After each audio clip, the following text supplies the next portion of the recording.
আপনাকে অনেক ধন্যবাদ। মনিকা নগর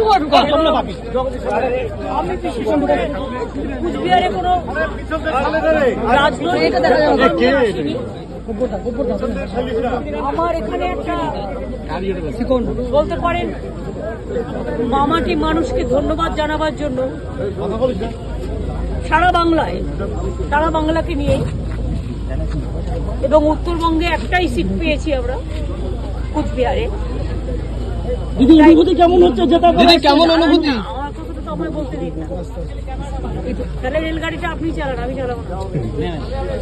আমি যেটা বলছিলাম যে আমার ধন্যবাদ কৃতজ্ঞতা অর্পণ করবার জন্য আমি কালকে মদনমোহন মন্দিরে 11:30টায় মামাটি মানুষের নামে একটা পুজো দিতে, আর একটা যে কোনো একটা ছোট্ট আমার একটা মিটিং আছে, ব্যাস আছে।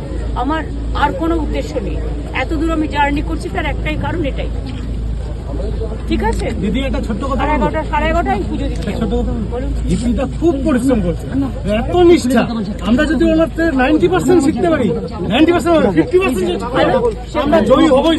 শেখো, কুচবিহার এগিয়ে যাও, ভালো থাকো, সবাই ভালো থাকো। আমি এই শুনুন, এসব আমাকে আর বলবেন না, শুনে শুনে কান পচে গেল। বলুন আগে অ্যাক্সিডেন্ট সামলাতে।